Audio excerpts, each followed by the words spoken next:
बोला, बातें तो तुम बहुत अच्छी कर रहे हो, तुम्हारा स्वर भी बहुत मीठा है, देखने में भी बहुत सुंदर हो, लेकिन भैया तुम्हारे जो स्वामी हैं उन्होंने इतना अन्न लिया है कि उसको दामाजी पंत क्या किसी देश का कोई बहुत बड़ा सेठ भी चाहे तो नहीं भरपाई कर पाएगा। इतना अन्न प्रयोग में लिया उन्होंने, कहां से दोगे इतना धन? बोले आप ले लीजिए, कम पड़े तो बताइएगा। कहां है, लेके आयो? को बैलगाड़ियों में लायो? किस? बोले नहीं, ये रखी पोटली। बादशाह जोर से ऐसा बोले, इस पोटली में लाए? बोले हाँ। चलो निकालो, कितना है हम भी देखें। सब लोग हंसने लगे। ठाकुर जी ने पोटली खोली और जैसे ही उल्टी करी, निकलता ही गया, निकलते ही गया, निकलते ही गया, निकलते ही गया। सोने का एक मानो जैसे मेरू पर्वत जैसा खड़ा हो गया राजा के सामने। बादशाह तो आज पहले तो रूप पे मोहित हो गया, फिर वाणी पर मोहित हो गया, चाल ढाल पर मोहित हो गया, फिर ये चमत्कार देख करके वो तो बिल्कुल मानो जैसे न्योछावरी हो गया। भैया बस बस बस बस बस करो, ये तो अन्न क्षेत्र में इतना अन्न नहीं था जितना तुम धन दे रहे हो, ये तो उससे बहुत ज्यादा दे रहे हो। और ये कैसा तुम्हारे पास ये चमत्कारी तुम्हारा ये झोला है छोटा सा, इसको उल्टा कर दे, इतना निकल रहा है। ये मेरे स्वामी श्री दामाजी पंत ने मुझको दिया है, आपसे प्रार्थना है मेरे स्वामी को मुक्त कर दीजिए। ऐसा कह करके पोटली अपने कमर पर बांध के ठाकुर जी तो वहां से चाल ढाल करते चले गए। राजा देखता ही रहा अपलक नेत्रों से। और जाते जाते ठाकुर जी गए और जाकर के राजा से बोले, अब धन पर्याप्त है ना? बोले हाँ। अब एक पत्र में लिख दीजिए कि आपने दामाजी पंत ने आपके समस्त अन्य क्षेत्र का धन आपको चुका दिया और आप उनकी मृत्यु जो दंड आप दे रहे हैं उसको आप टालते हैं, अपना हस्ताक्षर करके मोहर लगा दीजिए। और एक पत्र पर सब लिखवा करके मोहर लगा के हस्ताक्षर करवा के ठाकुर जी तो चले गए। बादशाह देखता ही रह गया। दामाजी पंत का नित्य नियम था, गीता जी का पाठ करते थे। आज सूली पर चढ़ना था उनको प्राण त्यागने के लिए। अपने अंतिम समय में अपना नित्य कर्म कर रहे थे, संध्या वंदन करके गीता जी जैसे ही उन्होंने खोली उसमें वो पत्र मिला। पत्र में लिखा था, श्री दामाजी पंत ने जितना अन्न प्रयोग किया सबका धन चुका दिया, बादशाह के हस्ताक्षर और नीचे मोहर। गीता जी में वो मिल गया। दामाजी पंत देख करके आश्चर्यचकित हो गए। और यहां सब लोग उनको उठाने के लिए, अब ये पत्र किसको दिखाएं, कौन मानेगा? पत्र तो देख लिया, इतने में कुछ लोग आए और राजा ने उनको भेजा था सेना को, और सेना से जाकर के कहा, भैया दामाजी पंत की जो मृत्यु के लिए सूली बनाई है ये स्थगित करो। क्यों? बोले इन्होंने सारा धन चुका दिया है और इनका सेवक गया था वहां राजा के यहाँ, बादशाह के यहाँ जाकर के उसने धन चुका दिया है, इनकी अब मृत्यु टल गई है। दामाजी पंत समझ गए, बोले कि ये कोई और नहीं कर सकता। इतना धन कौन देगा अन्न के लिए आज के युग में? कोई और देश का बादशाह भी चाहे तो इतना धन नहीं दे सकता। ये तो मेरे श्री पंडरीनाथ की कृपा है। मृत्यु टल गई, आप दौड़े पंडरीनाथ भगवान का दर्शन करने के लिए। यहां पीछे बादशाह, वो जब से ठाकुर जी दिखे उसको बावड़ा हो गया था, उसको कुछ सुहा ही नहीं रहा था। वो बोला वो तो मिल नहीं रहा जो आया था, कम से कम दामाजी के पास ले जाओ, वो अपने सेवक से मुझे मिलवा दें। बादशाह को लेकर के दामाजी पंत के पास गए। दामाजी पंत बैठे थे पंडरीनाथ भगवान के मंदिर के बाहर, और बादशाह ने जाकर के उनको पहले प्रणाम किया। दामाजी पंत बोले, अरे बादशाह आप इस प्रकार प्रणाम मत कीजिए, आप इसके हम इसके अधिकारी। बोले नहीं नहीं भैया, आप इसके अधिकारी हो, सब बातें बाद में होंगी, जो कहना सुनना सब बाद में होगा। तुम्हारा एक सेवक आया था, जो सारा धन दे करके गया, उसका नाम विठोबा था। वो सेवक तुम्हारा कहां है? हम तुमसे जीवन में कभी कुछ नहीं मांगेंगे, और भैया तुमको सूबेदार नहीं, हम तुमको अपना मंत्री बना देंगे, बस अपना वो सेवक हमको दे दो। दामाजी पंत बोले, मेरा कोई सेवक नहीं है स्वामी, मैं सबका सेवक हूं, मेरा सेवक कौन है? अरे बोले, वो सांवला सा था, उसकी चाल बड़ी मधुर थी, बोलता था तो ऐसा लगता था मानो मिश्री निकल रही है। बोलता वो था, मुंह में पानी हमारे आता था। ऐसा पहली बार देखा कि किसी की वाणी सुन के मुंह में पानी आता हो, किसी का दर्शन करके रोम रोम पुलकित होता हो, किसी को देख करके आंखें झपकना भूल जाती हूं। मुझे रात भर नींद नहीं आती है, मुझे वही दिखता है। मैं तुमसे हाथ जोड़ के प्रार्थना करता हूं, हम धन कोष तुमको दे देंगे, अन्न कोष तुमको दे देंगे, अपना वो सेवक हमको दे दो।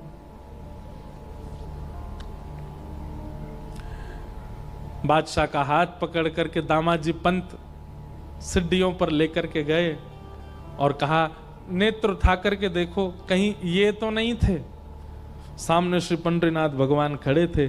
जैसे ही बादशाह ने दृष्टि उठा करके देखा तो बाकी सबको तो वो पंडरीनाथ जी के रूप में दिख रहे थे, पर बादशाह के आगे वो साक्षात जो विठोबा आया था वैसे ही प्रकट हो गए, और प्रकट होकर के वैसे ही नैन मटकाने लगे, वैसे ही मुस्काने लगे, वैसे ही अपने अंगों को हिलाने लगे। बादशाह देख करके उनका मुरीद हो गया, हृदय से लगा लिया। दामाजी पंत ने बोले, भाग्यशाली हो भैया तुमने कोई जप नहीं किया, तप नहीं किया, कोई पुण्य नहीं किया, तुमने साक्षात हमारे परमात्मा का दर्शन कर लिया। तुम्हारे यहां जो विठोबा आए थे यही है, यही पंडरीनाथ ही आए थे। दामाजी पंत ने तो सब छोड़ करके पंढरपुर वास कर लिया। उस बादशाह ने भी नियम बना लिया, हर महीने की एकादशी पर पंढरपुर जाना और श्री पंडरीनाथ जी का दर्शन करना, विठोबा विठोबा कहकर के रोना और नित्य प्रार्थना करना, एक बार वैसी चाल, वैसी ढाल, वैसा रूप दिखा दीजिए ठाकुर जी।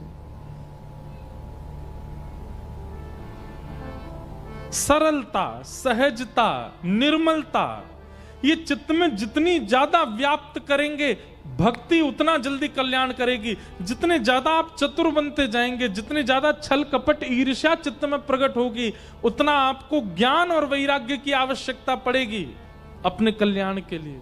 नहीं तो भक्ति केवल पर्याप्त है।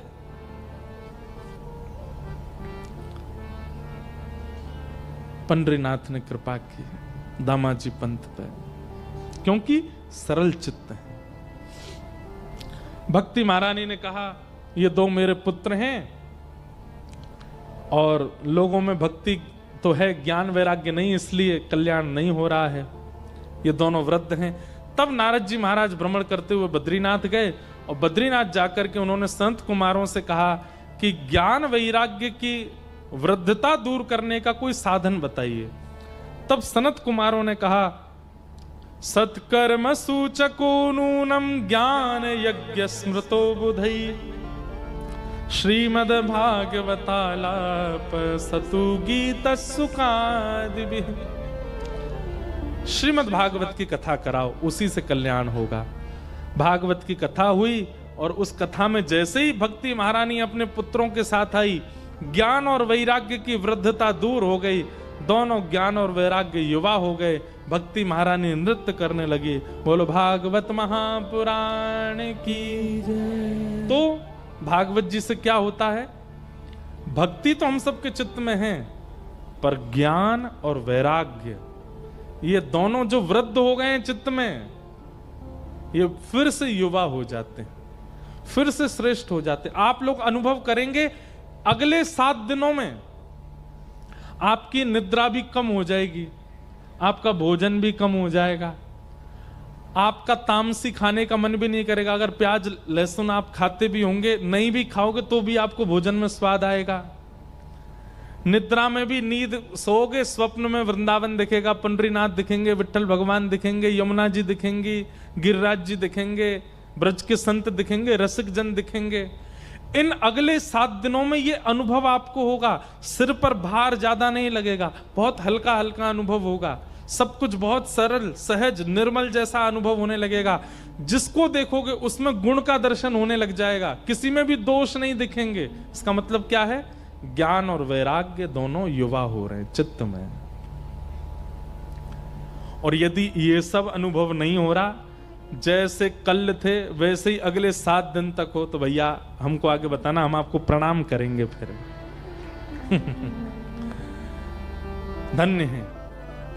सरलता, निर्मलता, शुद्धता, पवित्रता, दीनता, ये सब गुण अब आएंगे और 7 दिन तक आएंगे।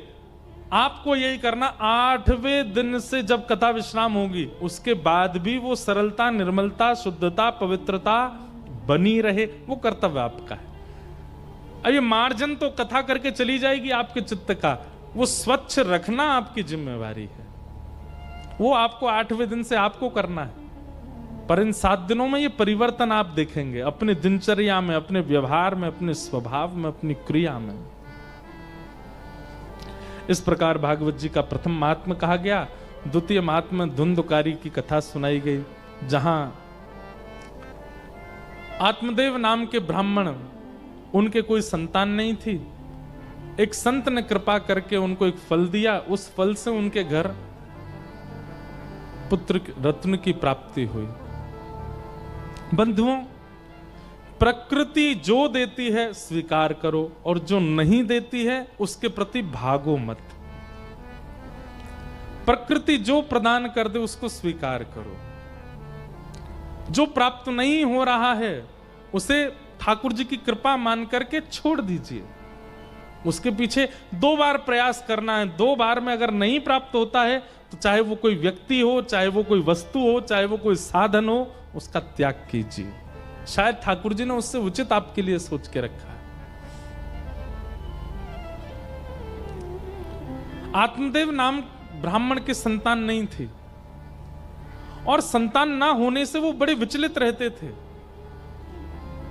हमें ऐसा लगता है कि ठाकुर जी यदि किसी वस्तु का अभाव देते हैं तो इसका मतलब ठाकुर जी आपको बहुत सरल जीवन दे रहे हैं। जितना ज्यादा सामान उतना सफर मुश्किल, और जितना कम सामान उतना सफर आसान। संबंधी हैं, रिश्तेदार हैं, नातेदार हैं, बहुत लोग जीवन में हैं, तो कहीं ना कहीं उतनी ज्यादा टेंशन भी चित्त में होती है। प्रकृति जो प्रदान करे वो स्वीकार कीजिए, और प्रकृति यदि किसी वस्तु का अभाव देती है उसमें अपना कल्याण मान करके उसको छोड़िए। प्रयास 2 बार करना है। यदि वस्तु प्राप्त ना हो, व्यक्ति प्राप्त ना हो, बस उसका त्याग कर दिया जाए। सब लोग बैठ जाएं, जितने लोग खड़े हैं सब बैठ जाओ, विराज जाओ।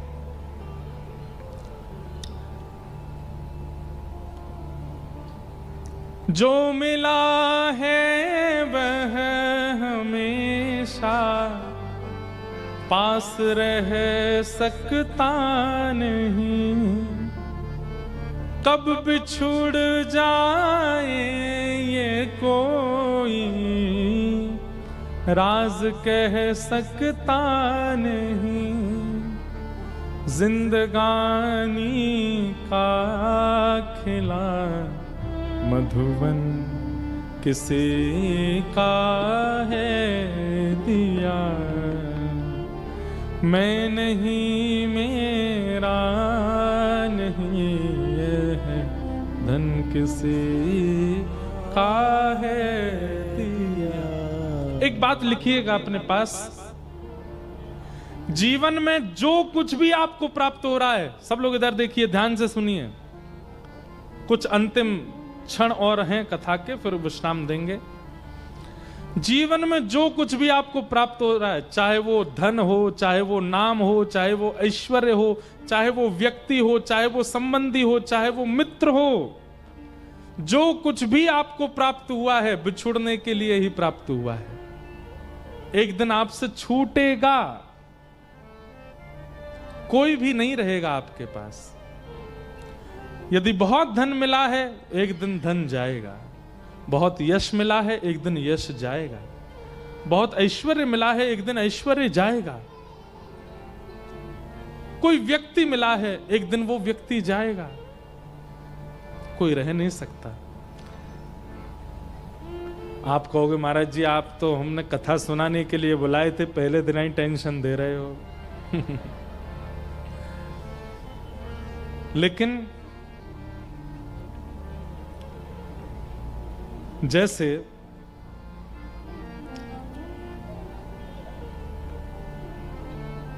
एक फेविकॉल होता है ना, फेविकॉल होता है, फेविक्विक होती है, ऐसे मैं किसी का प्रचार नहीं कर रहा हूं, एक बात बता रहे हैं। उसको यदि दो वस्तुओं के बीच में लगा दिया जाए और उनको थोड़ी देर छोड़ दिया जाए तो वो खूब प्रयास करने पर भी बिछुड़ते नहीं। ठीक वैसे ही इस जीवन में जो वस्तु आ रही है उसके बीच में भक्ति रूपी फेविकॉल लगाओ। कोई व्यक्ति आपके जीवन में आया, बात तो सुनो पहले पूरी। कोई व्यक्ति जीवन में आया, चाहे वो पत्नी आई, चाहे वो बच्चे आए, चाहे वो मित्र आया, चाहे वो कोई भी आया, उससे आपका संबंध प्रेमवश हो गया कि भाई हम दोनों में बड़ा प्रेम है, हम दोनों में बड़ी मैत्री है, हम दोनों की वाइब्स मिलती हैं, हम दोनों की इच्छाएं मिलती हैं, सब कुछ मिलता है, लेकिन एक दिन सब टूट जाएगा, सब छूट जाएगा। दोनों में अगर भक्ति भाव नहीं मिल रहे हैं तो छूटेगा। और उसके चित्त में भी यदि भक्ति भाव हो, उसको भी आप ठाकुर जी से संबंधी बना करके फिर स्वीकार करोगे, कभी नहीं छूटेगा, सदा के लिए हो जाएगा। चाहे वो पत्नी हो, चाहे वो बच्चे हो, चाहे वो धन हो, धन भी यदि बहुत मिलता है, धन के प्रति आपकी इच्छा क्या हो गई, ये तो भोगने के लिए मिला है, मैं इससे ऐसा करूंगा, मैं ये भोगूंगा, मैं ऐसा भोगूंगा, मैं ऐसा खाऊंगा, ऐसा पीऊंगा, ऐसा पहनूंगा, ऐसे रहूंगा। ऐशो आराम प्रधानता है धन को देख करके, तो वो धन छूटेगा। लेकिन धन देखते ही मन में क्या भाव आता है, इससे तो हम ठाकुर जी का फूल बंगला बनवाएंगे, इससे तो हम ठाकुर जी का उत्सव करेंगे, इससे तो हम वृंदावन जाएंगे, बद्रीनाथ जाएंगे, नाथ द्वार जाएंगे, इससे तो हम अपने गुरु जी के यहाँ जाके भंडारा करेंगे, लंगर करेंगे, जन सेवा करेंगे, इससे तो हम असहाय कन्याओं के ब्याह कराएंगे, असहाय बालकों को पढ़ाएंगे। उसके प्रति यदि आपकी भोग दृष्टि ना करके सेवा दृष्टि है, वो धन नहीं जाएगा। पत्नी के प्रति भोग दृष्टि ना हो करके वैष्णव दृष्टि है कि अभी तक अकेला भजन करता था, अब दोनों मिलकर के भजन करेंगे। बच्चों के प्रति ये दृष्टि नहीं है कि हमारा वंश आगे बढ़ाएंगे, कालांतर में ये भी धन कमा करके हमारे वंश को और आगे नाम रोशन करेंगे, आदि आदि। उसके प्रति भी ये भाव है कि अभी तक 2 भजन करते थे, अब 3 करेंगे, अब 4 करेंगे, अब 5 करेंगे। उनके प्रति भी ये भाव रहे, हमारी वैष्णवों की गिनती बढ़ रही है परिवार में। आप दुनिया के किसी भी संबंध को, किसी भी वस्तु को, किसी भी व्यंजन को ठाकुर जी से जोड़ करके स्वीकार करते हैं तो ठाकुर जी से जुड़ते ही वो प्रसाद हो जाता है, और प्रसाद कल्याणकारी होता है। प्रसाद लेकर के कभी किसी की अधोगति नहीं होती, सदगति होती है। केवल हम मिठाइयों को ही प्रसाद क्यों मानते हैं? अपने आसपास दिखने वाली हर वस्तु को प्रसाद बना दीजिए, ठाकुर जी के संबंध में ले जाओ। और आप कहोगे महाराज जी अगर वो ठाकुर जी को समर्पित ना हो रही हो तो?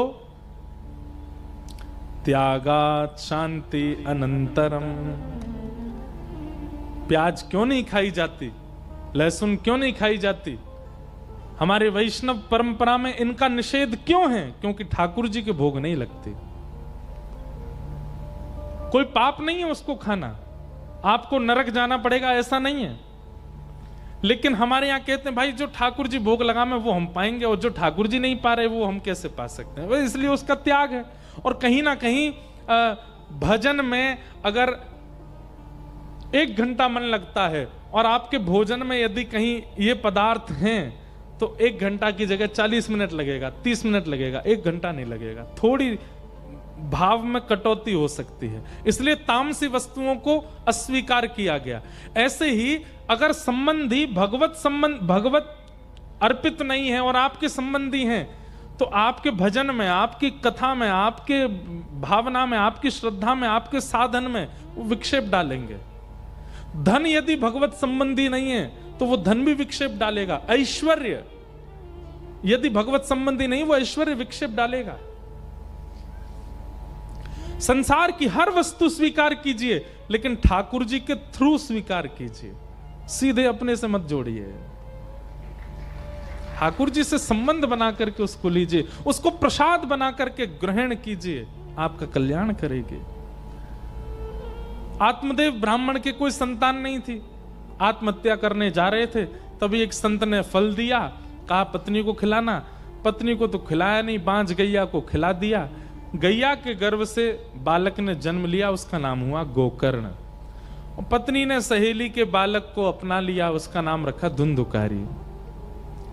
दोनों बालक बड़े होकर के यथा योग्य हुए। धुंधुकारी दुष्ट हुआ, गोकर्ण पंडित ज्ञानी हुआ। धुंधुकारी की दुष्टता इतनी बढ़ गई कि माता पिता ने घर त्याग कर दिया। मां ने तो प्राण त्याग दिए, पिताजी घर छोड़ के चले गए। जिसके कारण माता पिता को घर त्यागना पड़ जाए, हमारी बात बहुत ध्यान से सुनिएगा, खास करके युवा, जिसके कारण कई बार ऐसा होता है बड़ी बड़ी सिटीज में बच्चे ब्याह के बाद अलग रहने लगते हैं, माता पिता अलग रहते हैं। जो बालक अपनी माता पिता की छत्र छाया में नहीं रहते, उनके जीवित अवस्था में कहीं ना कहीं इसी दोष के कारण उनको प्रेत बनना पड़ता है, फिर मृत्यु के बाद भूत बन जाते हैं वो। क्योंकि मातृ पितृ प्रेम स्नेह जो मिलना चाहिए था वो उन्हें मिला नहीं, जो आज्ञा। अच्छा, इसमें भी एक और बात है, कई जगह ऐसे हैं कि माता पिता स्वभाव से, विचारों से, व्यवहारों से अच्छे नहीं हैं। जैसे कई जगह पिताजी जो हैं वो खाते पीते हैं, कुछ गलत कार्य करते हैं, बेटे का उनके प्रति सहज स्वभाव बनना बहुत मुश्किल हो पाता है। ऐसे में संग रह पाना, निर्वहन कर पाना मुश्किल होता है। पर फिर भी हृदय से स्वीकार्यता हो। जय हो विराज। हृदय से तो मन में भाव हो। भले जैसे प्रहलाद जी के पिताजी कौन है? हिरण्यकश्यप, भगवान के परम शत्रु।